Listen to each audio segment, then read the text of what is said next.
You don't need to write it down, just follow along. Even if you don't have to look in front of you, just listen and enjoy the weirdness. Tarzan and Tarzana. Brawny ate people. What? Exactly. What? What page are we on? Page I'm 95. on 96. Tarzan. You guys are familiar with Tarzan? And I believe at one point there was a Tarzana, which was the female equivalent of Tarzan. And apparently they are brawny ape people. Now, I don't know what that means. You guys know what brawny means? It's like muscular and like, yeah. Well, it says ape people, but does this mean that they are like some kind of mutant ape-person hybrid? They're raised by apes, which is the story of Tarzan? Are they just... Tarzan's mom. No, I think I feel Well, I know. It's just kind of a weird physics thing, right? Okay, so we will, yeah, it's just, and as you'll see, as I apply or as I assign other questions, you'll go, okay, that's just weird. There's just, every once in a while, weird little Easter eggs in here. What? That's what they call it, little weird eggs. Okay, so anyways, Tarzan and Tarzana are, and why did they be blind? Decided to have a race across the river. Both are excellent swimmers and have the same ability. Tarzan swims straight across, landing on shore directly across from where he started. Tarzana jumps in and points herself across the river, but ends up farther downstream where she reaches the other side. The two are pictured in figure 324. So in the picture there, those of you that have a book can see which one is which there. Tarzan is on the left, right? Tarzan swims straight across, landing in shore directly where he started. Tarzana jumps in, points herself across the river, but ends up going downstream. So which one of those two, Tarzan or Tarzana, is fighting the current? Tarzan. He's aiming into the water and ends up straight across. Right? Remember doing this like we're adding vectors here, what we're doing. Right? So basically, I taught you how to add vectors. Now we're going to apply it to sort of real-world brawny ape people problems.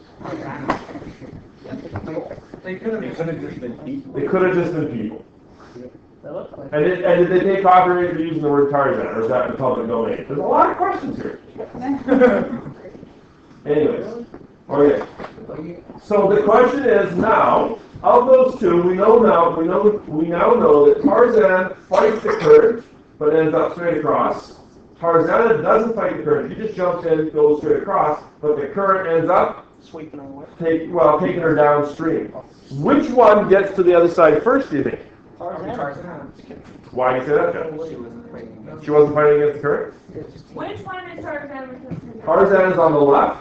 He ends up going straight across. Tarzana, I bet you they get there at the same they time. at the same time. No. I bet Tarzan. Okay, Dawson has an excellent point. He says that the distance straight across, which is Tarzan's distance, is less. And is he right? Yeah. But if you look at the line that he would have swam without the current, it's longer than what she would have swam. That is true, but he doesn't swim that line. But he's trying to. It would be way more effort. So what do you think? The real question is which one of them comes faster? But no, that's not the only question, because Dawson's right. Even though one might swim faster than the other, if one is swimming faster than the other but goes a farther distance, that doesn't tell you who gets across first, does it? Yeah, but she's just having Right? So you see what I mean, Ty? Yeah. One's way faster. Well, let's read on. So then there was the other weird thing. This is Cheetah, faithful brawny ape pet. Okay, so first of all, is this an actual ape? And I thought Tarzan and Tarzana were raised by apes, so in fact that wouldn't be a pet, that would be like a cousin. And why is this ape pet named Cheetah? Well, why would They have a great shoe. I mean, What? Yeah! Why not name it? I don't know. Yeah. George! Of the jungle, right? Very, lots of questions. Okay, so anyways, all comedy aside, Cheetah decides he chose to swim across the same river, but at the time when the floods were raging and the river flowed at 5 times the velocity did at Tarzan and Tarzan's time. So Cheetah's swimming in the current, but it's 5 times faster. So you'll notice that, and I think Cheetah is a he. Yeah, the Tinder girl. Cheetah is a girl. Anyway, can we assume it's a he? I don't know. Doesn't say. Doesn't say. Okay, you'll notice that Cheetah ends up way farther downstream. So travels much, much farther. But does Cheetah actually swim? Does Cheetah have a relative velocity, a resultant velocity that is greater? Is Cheetah's velocity greater? Outward here. But it's also lighter. Well, remember, they're all swimming at the same pace, but the Cheetah's got like this river that's pushing it, and you have to add the velocities together vectorially, right? So, yeah, it should be longer. It should be traveling faster, right? But going way farther. Oh, yeah. Did Cheetah finish the crossing in a shorter time? These questions and more will be answered on tomorrow's episode. No, I'll do it right away. Okay, so this is all known as relative motion. In trying to answer the posed problem, I'm reading there where it says relative motion. In trying to answer the posed problem, we need to define what relative motion is. So, now, this is important because this does appear on a test. So watch. Suppose you're traveling in a car or being observed by a highway patrolman sitting by the side of the road as shown in figure 325, which unfortunately is on the next page. Great editing job there. Author. Okay, so you can see there on the left, how fast is the car going? 140. And you'll see the policeman standing there and the person still driving 140, and what appears on the radar? 140, well, of course. Okay, now, what if you pass or are speeding in front of the cop car and the cop car is traveling at 100? What does the cop car's radar say? So your relative velocity relative to the police car is only 40 because they're both moving. Is that actually like, is that how? Is that actually how the radar detectors work? That I don't know. I don't. Because I always thought that you could. No, I don't know. Is that right? They have to add it on? Yeah. Okay. So they're calibrated. They're probably linked into the car speedometer. Yeah. Okay. Red has a lot of experience with speeding, right? No. Okay. Go back to the front page. Go back to page 95. So it says, the patrolman will measure your velocity relative to its position. In this case, if the patrolman is not moving, let's assume the velocity measured is 140. Your velocity is said to be 140 kilometers an hour each, measured relative to the ground. Okay, so in other words, the ground is considered stationary, at rest, relative to the ground. Now suppose you pass a patrol car with a velocity of 140 while it's moving with a velocity of 100 in the same direction. This time the velocity measured is 40 kilometers an hour relative to the patrol car, because it's already moving. While the patrol car has a velocity of 0 in its own reference frame, its 100 kilometer an hour velocity must be measured relative to the ground, as shown in figure 325b. Notice the velocity is the same, but the two measurements found by the patrolman are different. The bottom line is that a velocity value is always measured relative to a reference frame. In everyday use, we are accustomed to using the ground as a stationary reference frame. This frame is implied in most common situations. When you see the 100 kilometers an hour speed limit, it should really say in small print underneath relative to the ground. Right? It should. You are. Yeah. For the rest of your life too, by the way. Okay. Flip the page over. Flip the page over. Now, can we apply this knowledge to the swimmer in the river? If Tarzana floats with the current, it will appear to her that she is not moving relative to the water. To actually measure her velocity, someone must stand on shore relative to the ground, which is stationary, and watch her go by. In fact, to measure the river's velocity, we must also measure it relative to the shore, relative to the ground.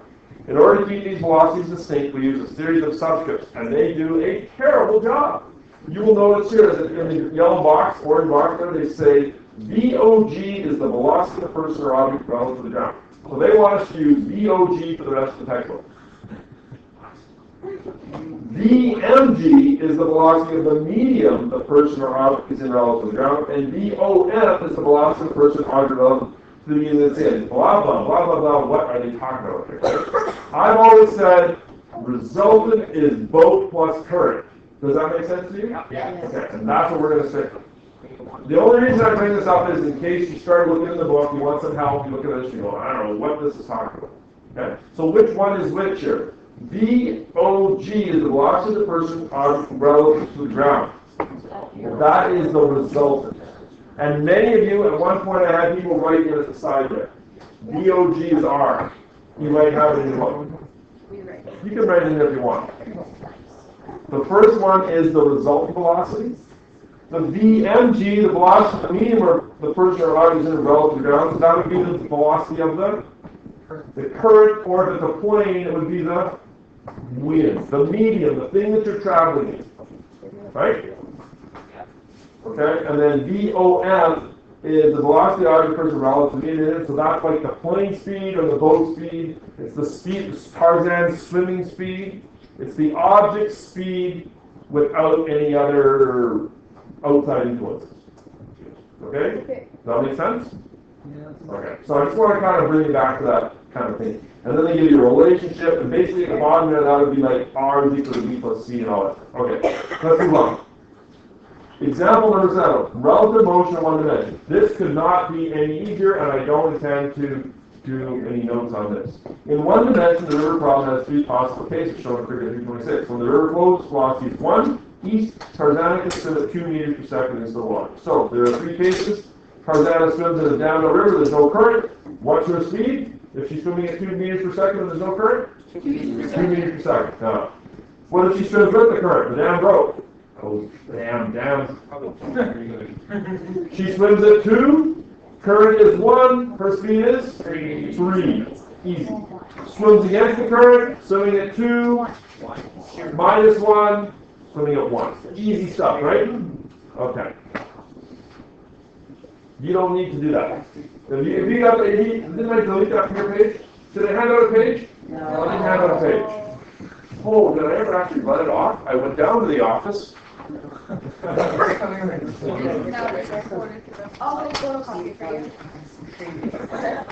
So, yeah, that front page there, do we need to write anything down there? That, like no current, with the current, against the current, you guys are good, right? Yeah. It really should be no problem. Okay, so example number 8. Let's go ahead here. Are we looking number 6? Okay. So on page 99, Are we doing example number 6? that's what I was just talking. Okay, you guys need to listen. I know that it's been a little bit of chaotic beginning here. Time to gear down. Concentrate. Okay? So example number 7 was, on page 97, it's just that Tarzan swimming no current, Tarzan swimming with current. So 1 plus 2, Tarzan swimming against current, 2 minus 1. That's all example 7 is, right? Probably don't need to actually write that down. Let's go right to page 99, 2-dimensional relative velocity. Now, I will point out that you did this in grade 11, but your vectors you had to use protractors and rulers, right? So now we're just going to take that knowledge that we've learned in the last couple of days of adding my components, subtracting my components, and applying it now to more sort of word problems. Okay, that's all we're really doing. Okay? So let's just skip right to it. At the top of page 99 there, just reminding you about tip, tail, and all that stuff, which you probably hopefully remember. Okay, so relative motion in 2 dimensions. Example number 8. Case number 1. Assume Tarzan can swim at 2 meters per second. The current is 1 meter per second east, and Tarzan is seen to swim directly across. Seen to swim. So here's where your reading ability comes into play. Seen to swim, which means that Dawson's standing on the side of the river, and he sees Tarzan actually going straight across. So he has to think, oh, because the current's going that way, he must be angling into the current, right? So that seen to swim is code for the resultant. Okay, that's what they're getting at there. It's like swimming one direction, like one. Well, he's aiming, like if the river's going this way, right? And I'm going straight across, but to get straight across I have to, if I gotta swim over there, How would we put to that end on up paper? There, right? Don't worry. Don't worry. Okay, so the question I think, the book does a terrible job of actually saying what the actual question is. It's just terribly, terribly written. Don't slam the book like that. Well, it is. It's just, they made it, I even look at this and I go, okay. I calm myself down and say, yeah, you've been through this with kids before, you can explain this. Can you write it your own? I'm going, yes, I'm going. I'm going. Writing your own textbook? Oh, no. I'll write my own little bit about this, all right? But I have to actually give you a question. They haven't actually given you a question. So it says, near the bottom there, listen, from the vector equation, construct the vector diagram. From figure 332, notice that in order for Tarzan to swim directly across the river, he must angle his body into the current while still maintaining some motion towards the very far shore. So they really want to know what angle does he have to swim at, and what is his relative velocity. That's what we're getting at here. Okay, so let's draw the picture. So that's going to be the result, right? He ends up going straight across. Right? He ends up going straight across. I'm going to write T for Tarzan. And this is going to be C for current. What values do we know? We know the current is 2, and we know that Tarzan's swim speed is 1. No, it's 2. I got this wrong. I got that wrong. The current was 1. Tarzan is 2.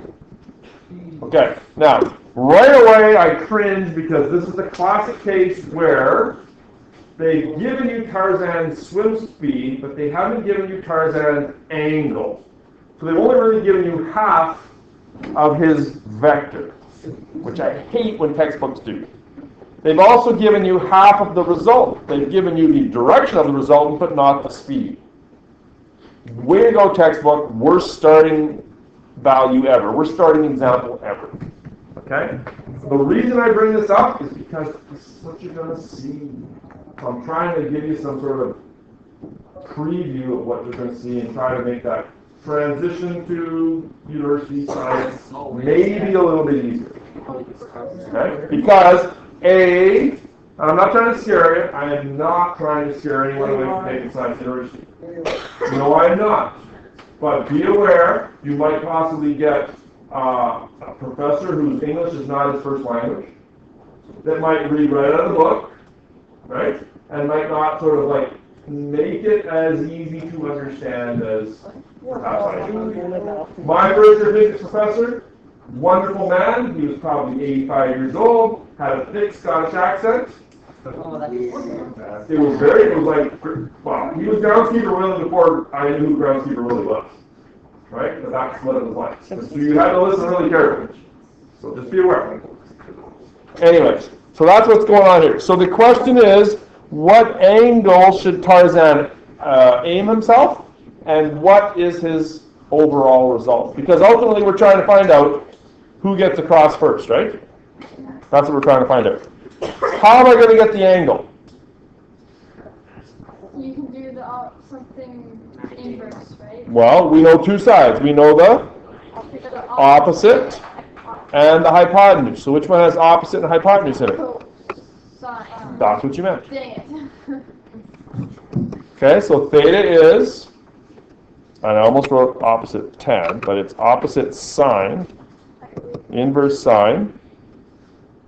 Opposite is 1, hypotenuse is 2. Or 1/2, exactly. Sine, 0.5, 30 degrees. 30 degrees. Now, they give us angles, they give us directions, so that would technically be, I guess, north 30 west, right? Tarzan would have to aim at north 30 west to end up going straight across.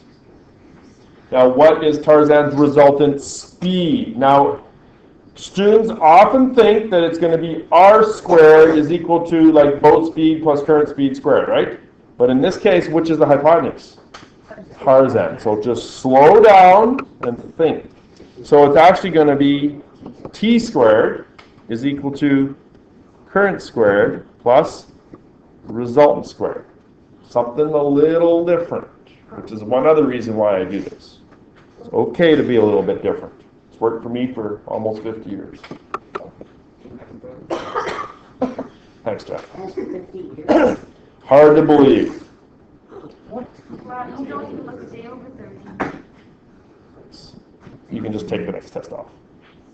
You know what the other 10. No, that doesn't. Let me See, now you're writing double. I was for You did pause. Think. Should I say it? Yeah, I'm gonna say it. You've been graduating? Tarzan's speed is how much? 2. So 2 squared is equal to 1 squared plus r squared. So r is going to be the square root of 2 squared minus 1 squared. Which is, What's the number? well, I took the 1 squared the other side, right? 2 squared minus 1 squared. Then I got to take the square root, You wrote it up weird. right? So that's just square root of 3, is it not? Would you do like that, or can you just insert it in the other? However you want. Can we like divide it out? Sure, sure. What's more useful for university level? Oh, it's going to be a multiple choice question. So it makes no difference. Seriously. 1.7. This is serious. Okay, so Tarzan's actual speed straight across is 1.7. Okay, even though he swims at 2. Now, let's go to case number 2, which is Tarzana, right? Case number 2. That's the same thing. Tarzana swims at 2 meters per second, the current is 1, and Tarzana is seen to direct her body directly across. She aims straight across and ends up going downstream. So it's actually, now, thanks a lot, textbook, I can't put T because Tarzana, Just put T again, it's fine. really? Like the lowercase. Or, A lowercase t? but then that looks like a plus. If I put a lowercase, that, I don't know. I don't want to be, Just put T2. I don't want to be accused, oh, T2, okay, T2. I don't want to be accused of anything. What? T2. Current is, now how come that's different? How come the picture's different? Because she's pointing straight across, which makes her resultant like this. Okay, so how fast is her relative velocity? Well, now the r is the hypotenuse, right? R squared is going to be 2 squared plus 1 squared. This is the 1 and this is the 2. And so her, you can see it already, her speed's going to be greater, isn't it? It's going to be the square root of 5. Sexist. Okay, Allie. Tarzana ends up going 2.24 meters per second. She's actually swimming faster. Because she's going with the current. She's going with the current, or letting the current push her. Now, does that mean she gets across at the same time? Dawson has pointed out that she's swimming farther. Yeah. Okay. I don't know. But she's swimming fast. She is, yeah. Yeah, Yeah, but that's- I will answer the question. I'm not going to leave you hanging. I think she is swimming fast because like it's not like she's making herself swim like with the We've current. already established she's swimming fast. She's swimming fast. Well, I mean like Does she get there I early? think she gets there. Think she gets there early? No, Okay. I don't think so. Oh, you don't think so? I think they get there at the same time. Okay. Don't worry, I'll tell you. Let's go to case 3, which is again Cheetah Faithful Barney 8 test. Okay, so the only difference with Cheetah is the current of the speed, right? The current of the speed of the current. So it's going to be, now again, C for Cheetah, C for current. CH. Okay, CH and C. And result. Now, clearly, this result is going to be way bigger, right?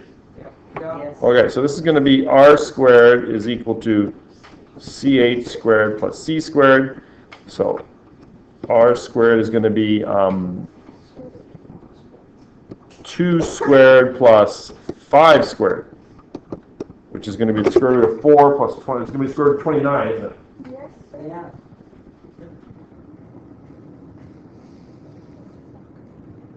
5.4. Cheetah is a beast. Not talking to you.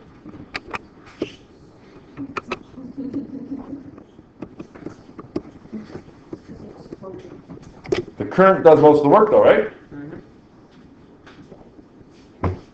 What's the next thing on your page? Okay. Next thing is the exam. Okay. Just making sure. Okay. Oh, now we really should have an angle there, right? In fact, both of those cases, I didn't actually I should have had an angle here, right? Should have had an angle here.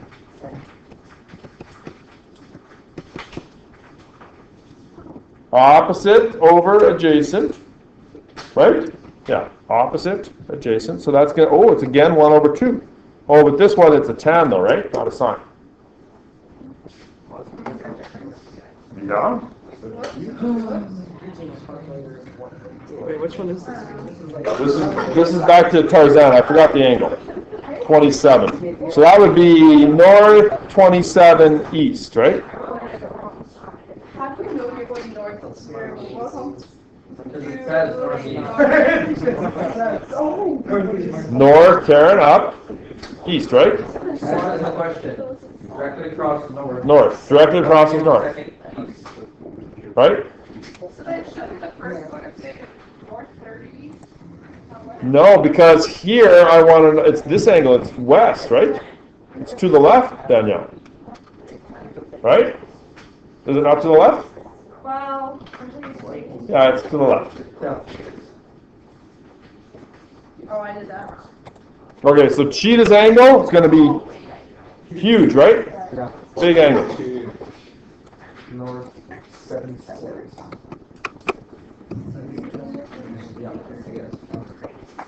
So that's going to be 5 over 2, right?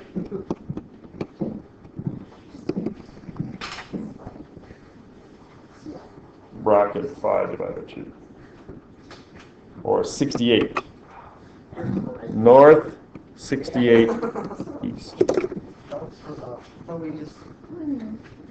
I had to go back because I forgot I didn't do the angle with Tarzan. This is Cheetah's angle, but the other one was Tarzana's angle, right? Yeah. Wait, so you want it back? Did. Oh, never mind. All right, so the question is, on page 101, who gets there first? So I'm reading where it says, finding the time to cross. So who finishes first in this race? To find out, we need to look at the 3 vector diagram, which are shown together in figure 335. The equation b equals d over t rearranged to find time becomes delta t equals d over b. We now need to find out which we use. If you look at the diagrams in figure 335, the velocity vector that points in the direction of the desired motion, which is north, is the appropriate choice. The other vectors involve the motion of the current, which does nothing to help anyone cross to the other side. In other words, Tarzan swims at 1.7 in the north direction. Tarzana and Cheetah, both of their north direction velocities is 2. So, it says, thus, Tarzan finishes last, with Tarzan and Cheetah tied for first. Okay? Because, and I'll explain it, what is, you only have to get to the other side. What is the speed in getting to the other side? 2 for Cheetah. 2 for Tarzana. To get to the other side for Tarzan? 1.7. He is last. Cheetah and Tarzana both get there at the same time, in the same amount of time, right? Because there's so many different periods of the year, right? And then here's a last little bit of weird stuff, just to sort of make your day. The lesson of the story is, if you wish to cross the river quickly, then direct all of your energies to do so. Tarzan used up some of his velocity fighting the current in order to end up in a position directly across from where he started. Now, it's not so much a moral lesson, but you can apply this to life too. If all you really want to do is get across, don't fight the current. It is deep, isn't it? So when you're having a tough go or something or other, you can think back to Tarzan, and Cheetah, the Brandon Ronnie, Faithful Lake, paddle off and think, yeah, I can do this. Go with the flow. No, don't go with the flow. Go with the flow, Riley. Unless the flow is taking you down a bad road. Don't go down that. Yeah, don't do that. Okay. Example number 9 is another weird one. Can we try on our own? No, let me get you started. Because I know what's going to happen. Yeah, no. Let's look at example number 9. Relative velocity involving planes. So it says, a pilot is on page 101. A pilot with a heading of north 30 east and an airspeed of 400 kilometers an hour flies into a wind coming from the north at 110. Okay, so right away, my alarm bells are going off because I see coming from the north, which means the wind is actually Blowing south. blowing south. So watch for stuff like that. Coming from the north. You see how much reading there is involved here? Right? You got to read it at least 2 times. Don't be in a rush. What is the plane's velocity relative to the ground? In other words, resultant velocity. And how long would it take to complete a journey of 1,000 kilometers north 30 east? Well, I ask you this, my friends. If you are in a plane and you are aiming north 30 east, but the wind is blowing you south, will you end up going north 30 east? No. No, you will not. So that north 30 east shouldn't even be in the book. Right? It should say, what is the overall resultant direction and how long will it take you to travel 1,000 kilometers? That's what it should say. That's actually what I want you to do. Do you want to try it now? Yes. It does feel like it's more than we're ready for, to me. Okay. So let's try it together. Well, yes, I'm going to do that. How long would it take to complete a journey of 1,000 kilometers? And let's just say at the resultant direction. Is that good? Sure. At the resultant direction. Okay. So what is it asking? A pilot with a heading of north 30 east and airspeed of 400. Well, that is actually the plane velocity. That's how fast the plane can go and in what direction. So it is 400 at north 30 east. What is the plane's velocity relative to the ground? That is your resultant that you don't know.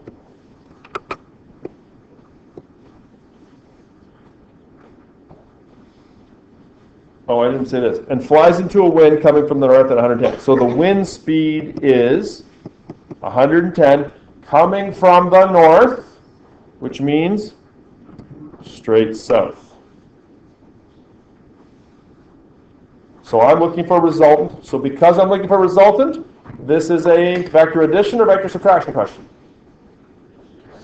Addition. Addition. So now, after all that, we've just turned it into an addition by components question. That's all it really has become, right? Now, if you want to draw a little picture, 400 north 30 east. North 30 east is going to be like that. And then the wind, that's our plane, and the wind is going to push us south, and we're going to end up kind of going like that, right? Yeah? Is that right? North 30 east. North 30 east, that's our plane speed. The wind is going south, so blowing us this way, we're going to end up going like that. So we should get a number greater than or less than 400? Less. Less. Shorter. Okay. So how do we do vector addition by components? We find the x's, find the y's, add them together, do Pythagoras, enjoy. So, no, it's not a right angle. Did you miss the component stuff? You were here? Okay. I'm going to draw the plane one, right? And we're going to turn that into a right angle. So that's my plane. That's my plane x. Remember the x is left to right. That's my plane y. My plane speed is an actual 400. And my angle here is, oh, I screwed up, didn't I? How did I screw up? Well, there is. What's the plane angle? North 30 east. But I didn't do... Triangle's wrong, isn't it? Can I salvage this? How do you do the triangle? I'm going to salvage this, and I'm going to do it the right way. For those of you that just want to salvage, north 30 east is equivalent to east 60 north, is it not? Right? Yeah, absolutely. But I want to give you that version. Or we can do this. I should have went north and east. And that's going to be 30. Okay? So that's px. This p should go... And that's py. So the arrows are up and over. Right. I've thrown a lot of curveballs at you today, haven't I? Yeah. I know. P is our 400, right? Okay. We have to find the x component. We have to find the y component. So we're going to find x first. X is opposite or adjacent to the angle, which is going to be the sine. So px is equal to... Do I need to write p sine theta, or can I just write 400 sine 30? I think I can just do that. I think you guys are going to be okay with that. 400 sine 30.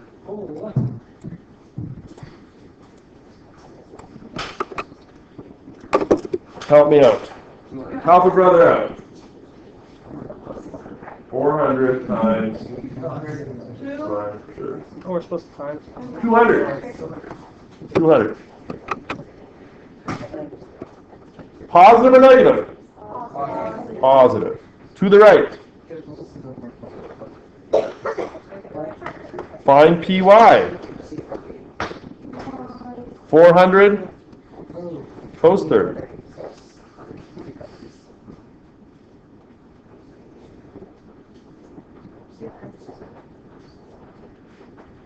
$346.4.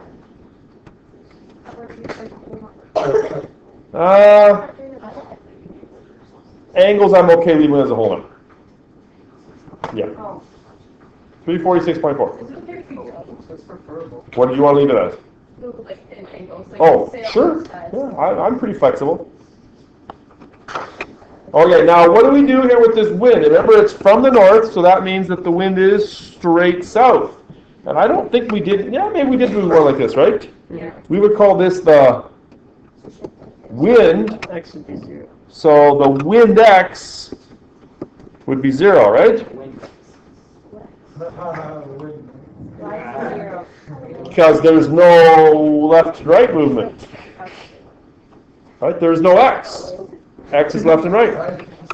And the wind y would be 110. 110? Negative 110. Why negative? Because it's down. Right? Oh, that's why you did side by side. Oh my God. You missed a day, I think. No, I was there that day. Were you? Okay. Yes, you did. Yes. You missed this day too? Yes, you did. I did this yesterday. Okay, so now we're going to add vertically, right? So 200 plus 0. That's hard. Pretty tough. Get your calculator out. Just check. I've actually had kids do that. Oh, I'm just going to check. And then they don't know what to do if they get like, they make a mistake typing it in and they get like some other number. Well, that's what the calculator said. 346 minus 110. It's going to be 236, right? 0.4. 276. How dare you? Wow. I didn't mean to write 3. I just had bad penmanship. Okay, so now what? Now your Rx and your Ry. Now, here, I always get this question, you guys. How do I know how to draw these? Well, the 200 is to the right, because it's positive. So draw the 200 to the right, because it's positive. And draw the 236.4 up, because it's also positive.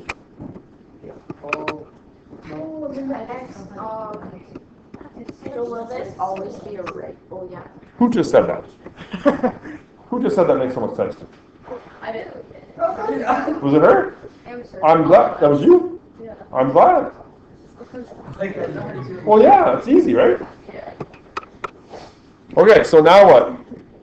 R squared is 236.4 squared plus 200 squared. 236.4 squared plus 200 squared equals square root answer. 309.7. And now, what is this unit? We're talking speeds here, right? Yep. So that's going to be kilometers per hour. Do we need to find the angle? Yeah. Yeah, we do. We do. No.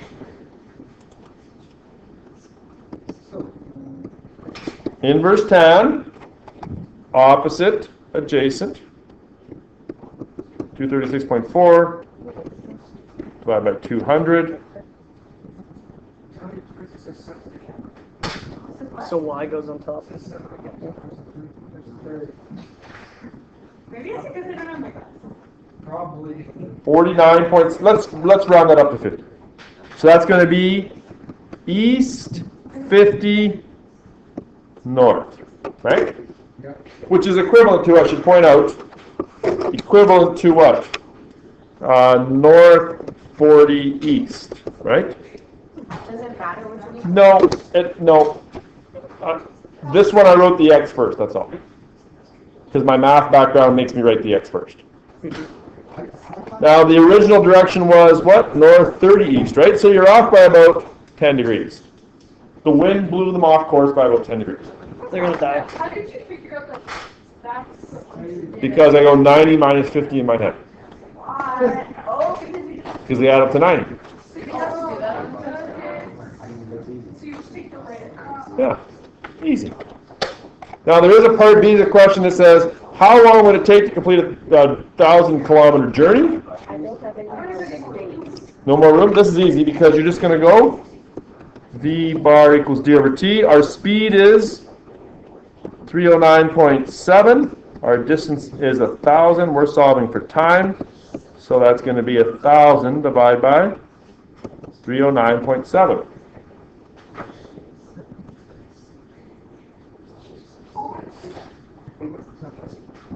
.2 hours. Now, do you think that pilots and navigators need to have some sort of understanding of this? Absolutely. Do you think the plane does a lot of the calculations for them? Likely. Do you think the navigator still has to be able to pull out a pencil and a calculator and a protractor and figure this out by hand? Yeah, because they better be able to. Like those people in the towers by the airport. Yeah? Something you have an engineer on board. Yeah. A navigator for sure, right? And an air marshal. One of them would have to know, and they would have to also, because the wind would change, right? So they would have to change their course. There's a book I read about, it was a blimp. It was a fictional book about a blimp rivaling the Titanic crossing the Atlantic Ocean. And they had to decide at a certain point. They had to decide after a certain point, did they have enough fuel to get all the way across based on the wind, or did they have to turn around?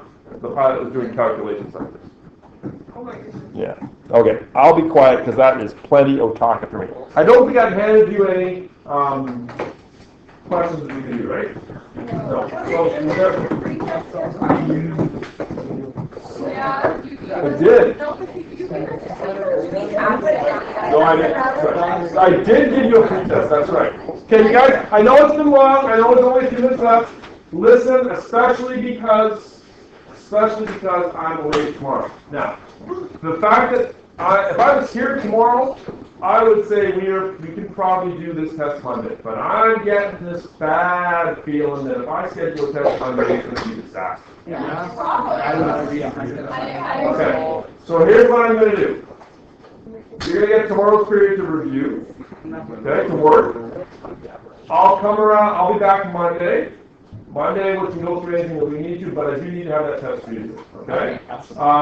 There is a vector handed, I think it was a pull-out, that kind of thing? Yeah. Okay, if you can get that to me by tomorrow, I'll mark that over the weekend, okay? I'll get that back to you Monday. I will also get you some. Yeah, Don't you, and then you'll come in and get it. I'll get it, don't worry. Where's the other? It'll end it on yesterday.